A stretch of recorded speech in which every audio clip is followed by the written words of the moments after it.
অনেক সময় নানপুরি বানাতে গেলে নানপুরিটা ফুলে না, শক্ত হয়ে যায়।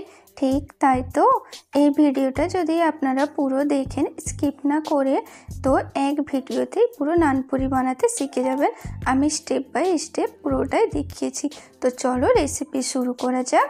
আমি এখানে 400 গ্রাম ময়দা নিয়েছি, তার সাথে স্বাদ মতো নুন আর 1 চামচ চিনি দিয়ে দিচ্ছি। চিনি দেওয়ার পরে আমি ইস্ট দিয়ে দিচ্ছি 1 চামচ। আচ্ছা, ইস্ট নিয়ে কিছু বলে দিই, যদি আপনাদের ইস্টটা ভালো হয় তাহলে নিশ্চয়ই নানপুরিটাও ভালো হবে, আর যদি ইস্ট না ভালো হয় তাহলে নানপুরি কিছুতেই ফুলবে না। কি করে বুঝতে পারবেন যে ইস্টটা ভালো?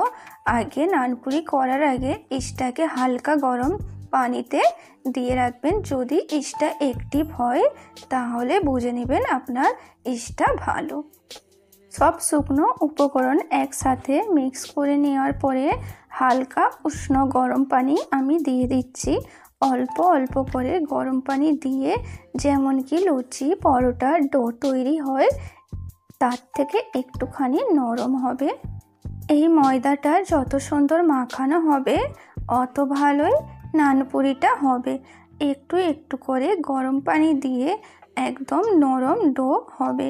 মিনিমাম 10 মিনিটের মতো ভালো করে মাখিয়ে নেবেন। যত ভালো মাখাবেন অত সুন্দর হবে। হাতে লেগে যাচ্ছে, তার জন্য আমি সাদা তেল দিয়ে মেখে নিচ্ছি 10 মিনিটের মতো। তারপর আমি নিচে একটু তেল দিয়ে দিচ্ছি যাতে রেস্টে রাখলে না চিপকে যায়। তারপরে আমি আধা ঘন্টার জন্য রেখে দিচ্ছি। আপনাদের হাতে যদি বেশি সময় থাকে তাহলে নিশ্চয়ই 1 থেকে 2 ঘন্টা রাখলে আরও ভালো। আধা ঘন্টার পরে আমি খুলে দেখছি ফুলে ডবল হয়ে গেছে। ভেতরের যে ভাপটা ভালো করে বার করে দিচ্ছি, দিয়ে 1 মিনিটের মতো ভালো করে আরেকবার মাখিয়ে নিচ্ছি যাতে ভেতরে না কোনো ভাপ থাকে। তারপর যেমন রুটি বানানো হয় সেই সাইজের মতো আমি ছোট ছোট করে লেচি কেটে নিচ্ছি।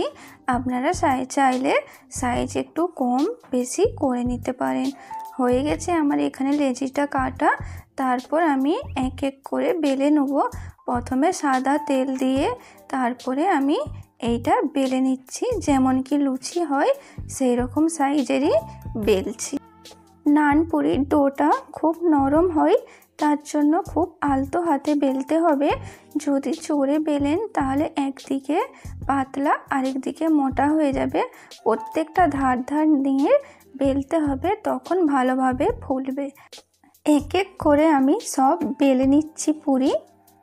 তারপর আমি ভালোভাবে তেলটাকে গরম করে পুরিটা ছেড়ে দিলাম। কত সুন্দর নানপুরিটা ফুলছে। এরকমভাবে যদি আপনারা ট্রাই করেন তাহলে আপনাদেরও নানপুরি খুব সুন্দর হবে। এক এক করে আমি সব ভেজে নেব। কত সুন্দর লাগছে নানপুরিটা, এত সুন্দরভাবে ফুলতেছে প্রত্যেকটা নানপুরি। একটু যদি ভালোভাবে টাইম নিয়ে পুরিটা ডো মাখানো হয় তাহলে আপনাদেরও নানপুরি খুব সুন্দর হবে। এই নানপুরিটা চানা মশলা কি চিকেন চাপ, চিলি চিকেন যে কোনো দিয়ে খেতে খুব ভালো হয়। আর ঘুগনি দিয়েও খেতে পারেন, সব কিছুই দিয়ে খেতে ভালো লাগে। একবার হলেও আপনারা নিশ্চয়ই ট্রাই করে দেখবেন বাড়িতে, আর নিশ্চয়ই আমাকে জানাবেন এই ভিডিওটা আপনাদেরকে কেমন লেগেছে। একটু লালচি লালচি করে ভাজছি, আপনারা চাইলে শুধু সাদাও করতে পারেন। আমি 2 রকম করে ভাজছি, একটা হচ্ছে লাল রং করেছি আর একটা সাদা রং করেছি। কেমন লেগেছে আপনাদেরকে ভিডিওটা নিশ্চয়ই আমাকে জানাতে ভুলবেন না। আমি আপনাদের কমেন্টের অপেক্ষায় থাকব।